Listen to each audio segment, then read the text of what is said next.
Jadi orang-orang yang ucap la ilaha illallah tapi masuk neraka bidzunubihim, karena dosa-dosa mereka. Fayaqulu lahum ahlul Lat wal Uzza. Maka ketika sama-sama di neraka, itu penyembah Lata, penyembah Uzza, patung-patung yang ada di Mekah dulu. Ada Manat, Lata, Uzza, dan 360 patung kurang lebih.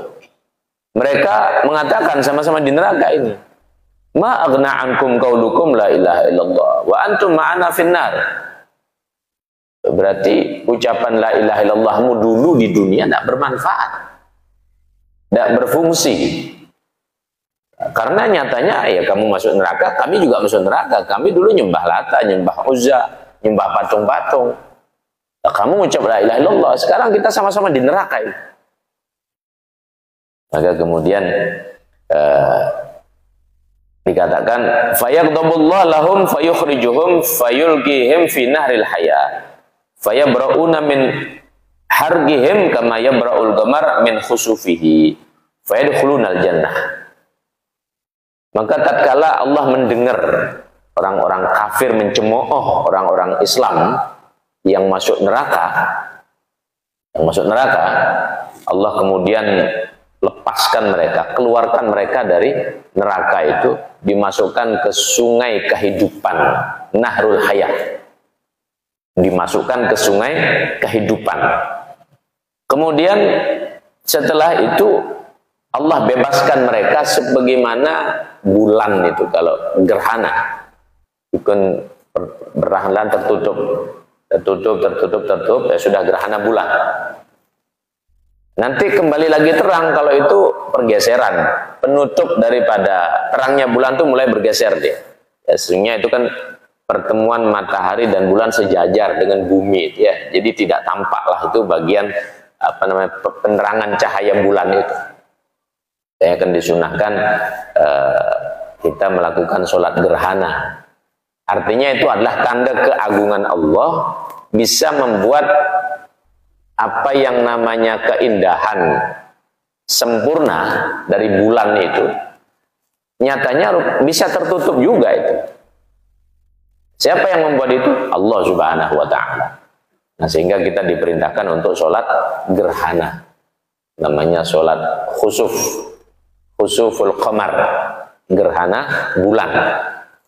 Nah, maka sebagaimana gerhana yang tadinya gelap tiba-tiba pelan-pelan jadi terang, begitulah orang-orang yang Islam masuk neraka, dientas dari neraka, dimasukkan ke sungai kehidupan, dicuci kotoran-kotoran dosanya tadi, lalu dimasukkan ke dalam surga. Tapi mereka masih punya status namanya jahannamiyun.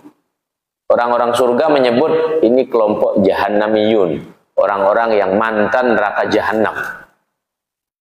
Mantan neraka jahanam yang dibebaskan masuk ke dalam surga, dibebaskan dari neraka masuk ke dalam surga, disebut jahannamiyun. Sampai mereka risih dengan istilah tersebut.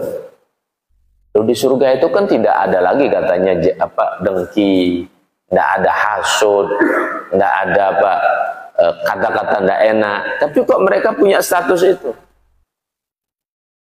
Awalnya memang seperti itu. Ya karena memang buruknya neraka itu, buruknya tempat tersebut, sehingga istilah itu diadakan, tapi kemudian lama-lama dihilangkan oleh Allah, dicabut status itu, dibersihkan sekali lagi sampai sebersih-bersihnya, maka kemudian akhirnya mereka masuk surga. Kalau kita ditanya kira-kira ini ya, bidzunubin, dengan sebab dosa-dosa kita ini masuk jahannamiyun atau enggak kira-kira? Kalau yang rajin-rajin ngaji begini, masuk enggak kira-kira? Atau ada enggak bayangan? Kayaknya kalau dari amal saya ini kayaknya masuk golongan ini kayaknya. Kira-kira ada bayangan begitu apa enggak? Atau ya sudah, enggak usah jahanam-jahanaman, masuk neraka saja sudah. Gimana kira-kira? Yakin? Yakin langsung surga apa ke jahanam dulu? Surga ya? Ya bismillah saja ya. Ya Masya Allah, bismillah saja sih. Cuman kalau nengok kepada hadis tadi, rupanya ketika surga itu Allah ciptakan, Jibril panggil, Jibril, kamu tengok surga. Dilihat surga itu, lalu Jibril bilang, ya Allah, kalau manusia tahu surga ini, semua pasti mau masuk. Semua pasti mau masuk. Lalu Allah katakan, Jibril, huffatil jannah bil makarih. Aku kasih ini, penghalang surga ini dengan apa? Perkara yang tidak disenangi. Yang tidak disenangi. Apa yang kita tidak senang apa? Sebenarnya ngaji begini tidak senang kita ya. Nafsu ini tidak senang. Ngapain duduk lama-lama dengeri ocehan orang gitu ya. Nafsu ini tidak senang. Sholat itu sebenarnya nafsu itu tidak mau dia. Ngapain berdiri lama-lama, ruku, sujud, kemudian harus mengikuti komando imam. Nafsu ini tidak senang dia. Yang paling tidak senang lagi apa? Sudah susah-susah cari uang, agama nyuruh sedekah. Itu nafsu paling tidak senang itu. Ngapain susah-susah bantu orang, ngapain susah-susah ngasih uang pada orang gitu ya. Kita peras keringat banting tulang kita cari. Pagi berangkat, sore pulang, kadang malam pulang. Kok agama nyuruh-nyuruh sedekah? Nafsu itu tidak senang deh. Nafsu itu tidak senang ya. Maka tatkala Jibril melihat huffatil jannah bil makarih, Jibril bilang, ya Allah, demi keagungan aku yakin tidak ada orang bakal masuk surga. Jibril bilang begitu ya. Tidak ada orang bisa masuk surga. Masalahnya kita ini dikasih nafsu. Dikasih nafsu. Maka tergantung sekarang ketika kita paham ini bagaimana ngelola nafsu itu. Harus dipaksa memang. Ngaji, pengajian dipaksa. Memang harus dipaksa. Ya. Harus dipaksa. Sholat harus dipaksa. Malam bangun tahajud dipaksa. Mau bersedekah, paksa begitu ya. Mau puasa sunnah, paksa. Harus dipaksa. Mau berzikir kadang sudah bareng-bareng, kadang lisan namanya lidah ya. Kadang diem. Sebenarnya ya itu bagian dari nafsu, bisikan nafsu. Tidak berzikir deh. Padahal sudah bareng-bareng kumpul ya. Dipancing yang lain bilang la ilaha illallah, la ilaha illallah. Ulang, dia diam saja. Itu bagian daripada nafsu, bisikan nafsu. Supaya lidah ini tidak mengucap kalimat tersebut. Padahal kalau mengucap kalimat yang lain, gampang saja ya. Ngomel, ngoceh, ngomongkan orang, gampang saja. Tapi kenapa kok pas mengucap la ilaha illallah kok berat? Kok pas mengucap la ilaha illallah? Bahkan ada, usahlah nanti bid'ah, mengucap la ilaha illallah habis sholat bid'ah, tidak usah keras-keras. Sampai ke sana itu arahnya ya. Kok bisa seperti itu? Nafsu. Nafsu itu. Nah, maka huffatil jannah bil makarih. Lalu Allah panggil Jibril, coba kamu tengok neraka. Datang ke neraka Jibril. Ya Allah, kalau manusia mengetahui ini, tidak ada satupun yang mau masuk ke dalam. Tidak ada satupun yang mau masuk ke dalam. Lalu Allah bilang, Jibril, huffatin nar bi syahwat. Aku kelilingi neraka ini dengan syahwat. Diliputi dengan syahwat, kesenangan-kesenangan dunia. Kesenangan-kesenangan dunia. Setelah diliputi, Jibril bilang, ya Allah, demi keagungan, sungguh rupanya bakal banyak orang yang masuk ke dalam tempat ini. Bakal banyak orang yang masuk ke dalam tempat ini. Itu gambaran. Maka kalau di sini disebutkan dengan redaksi ahlu la ilaha illallah. Padahal Allah Nabi bilang man akhir kalami la ilallah dakhulal jannah gitu ya. Ya, beritanya begitu. Tapi di akhirat itu juga ada sistem yang diberlakukan. Memang kalau bawa kuncinya masuk surga. Cuman kan perlu lewat pintu-pintu yang lain. Nah, nanti di sanalah dia akan disidang dulu, diinterogasi dulu. Sudah bawa kuncinya, rupanya tidak gampang itu. Setelah disidang, diinterogasi, ditimbang amalnya, nerakalah rupanya. Apa sebab? Bidunubin, gitu ya, dengan dosa-dosa. dengan dosa-dosa. Makanya ngaji begini sebenarnya kalau kita renung-renungkan, ya mau dengar ceramah di YouTube, di Facebook, sama-sama saja. Tapi beda suasananya kalau kita niat datang, duduk, niat i'tikaf, ngaji. Itu kelipatannya lebih banyak. Terus magnetnya itu lebih kuat. Karena hentakan tuh langsung ke pikiran kita, sasarannya ke kita. Tapi kalau lihat YouTube itu kan kita tidak berpikir, oh ini ustadz yang di YouTube ini nyasar saya, kan tidak berpikir begitu. Beda kalau ngaji begini seakan-akan, wah kayaknya kok itu kok saya yang kena, kok kayaknya itu saya yang disindir, kan begitu. Kalau langsung majelis seperti ini. Nah maka pentingnya seperti ini tujuannya untuk merenungkan apa yang Nabi katakan. Apa yang Nabi katakan. Dan itu tadi, kalau memang kita senang masuk surga, qasrul amal. Ini yang pertama. Pendekkan angan-angan. Pendekkan angan-angan. Bukan berarti kita tidak bekerja, tidak usaha. Ya tetap silakan usaha saja. Mau kerja, kerja. Waktunya kerja, kerja. Jangan tidak kerja. 90% rezeki itu Allah kasih dalam pekerjaan. 90% dalam perdagangan maksudnya perdagangan. Orang kalau jual beli itu jatahnya di sana dia Allah kasih rezeki. 10% itu pada pertanian. 10% itu pada pertanian. Jadi untuk jadi orang kaya itu memang ya perdagangan. Cuman ya di sana kemudian ada aturan, ada rambu-rambunya lagi. Jadi ada akad-akad yang ribawi, dan itu pasti akan nyiksa itu. Jangka panjangnya nyiksa itu akad ribawi itu ya. Kemudian di sana ada sewa menyewa, ada syirka kerjasama, macam-macam di sana akadnya. Semua itu dikasih aturan karena memang jatahnya itu sangat besar, tapi perlu hati-hati ngambil bagian itu. Perlu hati-hati ngambil bagian tersebut. Nah, baik. Hadis yang pertama. Hadis yang kedua terkait dengan kisah di akhirat juga. Diriwayatkan dari Abu Musa Al-Asy'ari radhiyallahu anhu. Beliau berkata, Nabi sallallahu alaihi wasallam bersabda, "Idza ijtama ahlun nar fin nar wa ma'ahum man sya'allah min ahlil qiblah." Redaksinya ahlul qiblah.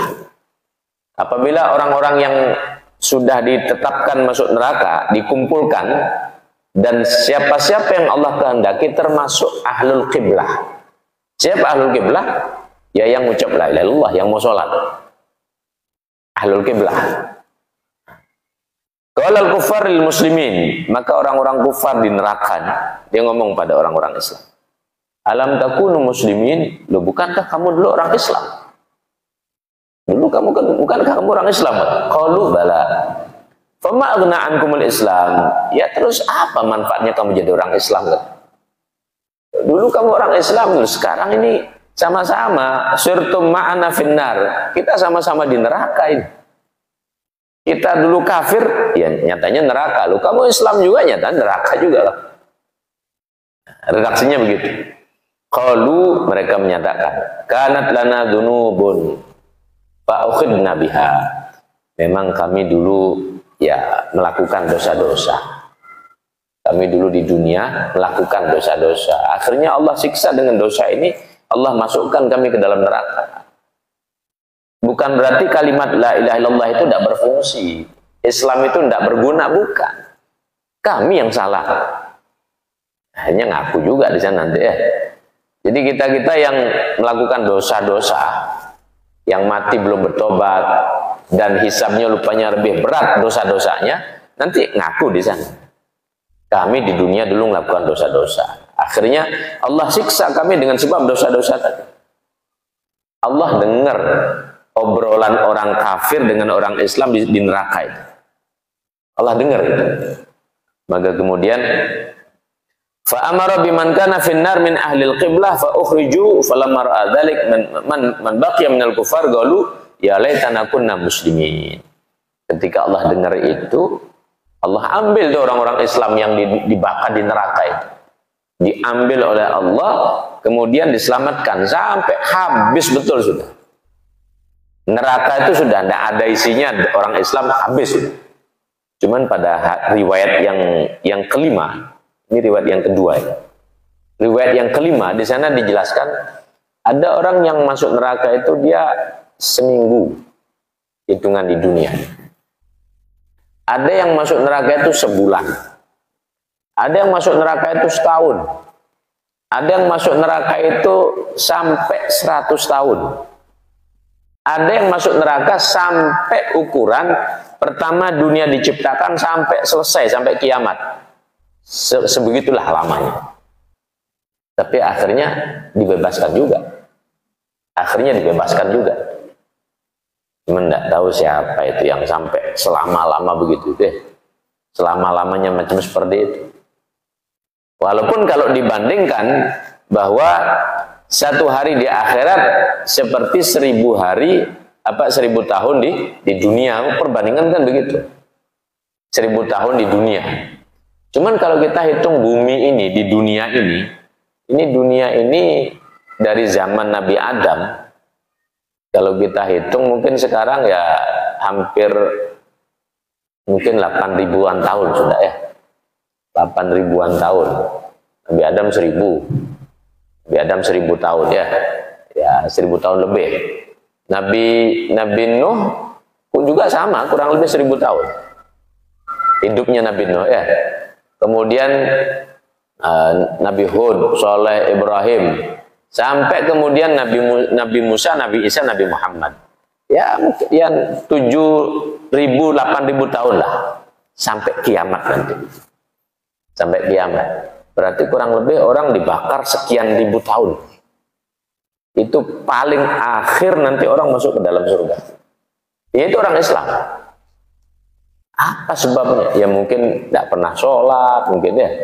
Mungkin puasa, orang Ramadan tidak puasa, begitu ya. Mungkin hari-hari ya ya sudah makan, tidur, berjudi, minum, begitu ya. Mungkin tiap hari begitu.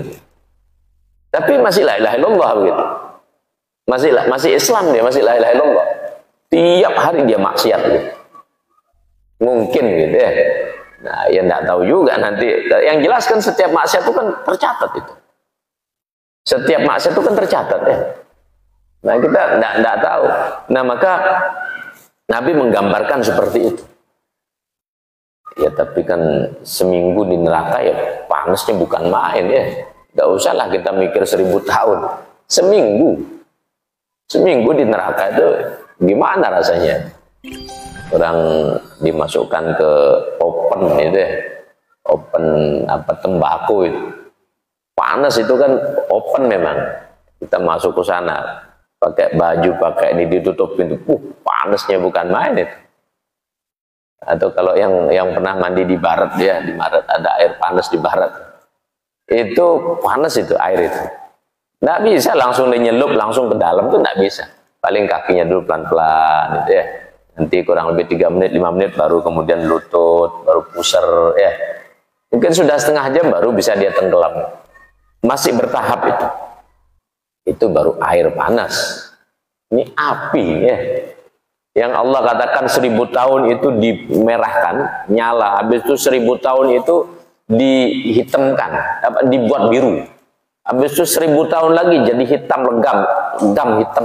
Tidak kelihatan walaupun jarak 1 cm di depannya tidak kelihatan. Hitam legam. Itu gambarannya deh. Nah, barulah orang-orang dipanggang di sana. Barulah orang-orang dipanggang di sana. Gambarannya seperti itu. Nah, tapi ya tetap alhamdulillahnya apa? Selama masih la ilaha illallah, dientas dia. Sehingga ketika orang-orang Islam yang diambil oleh Allah dari api neraka, maka orang-orang kafir bilang begini, ya laitana kunna muslimin. Seandainya dulu kami jadi orang Islam, mungkin kami tidak terus-terusan begini dibakar. Lalu Nabi melanjutkan dengan membaca ayat Bismillahirrahmanirrahim. Redaksinya begitu. Pada riwayat yang lain Nabi membaca Bismillahirrahmanirrahim. Kalimat ayatnya alif lam ra tilka ayatul kitab wa qur'anin mubin. Rubama yawaddul ladzina kafaru law kanu muslimin. Mereka orang-orang kafir itu berharap begitu. Orang-orang kafir yang masuk neraka itu berharap, ya Allah, kenapa dulu di dunia saya tidak jadi orang Islam saja? Kan bisa selamat walaupun dibakar lama, tapi kan masih bisa selamat. Ini kok jadi orang kafir terus, akhirnya selama-lamanya juga di neraka. Allah ceritakan kisah ini untuk mengingatkan kita. Tapi ya itu tadi, sebentar-sebentarnya di neraka kan ya tetap saja panas ya. Nah, maka disinilah pentingnya kita saling mengingatkan. Ngaji begini kan tujuan saling mengingatkan, bukan sekedar nambah-nambah ilmu. Kalau nambah ilmu, wawasan, bisa beli buku, bisa macam-macam, kita bisa ambil cara ya. Perbanyak baca dan seterusnya, mungkin belajar. Tapi ya di antara juga saling mengingatkan, saling menasehati.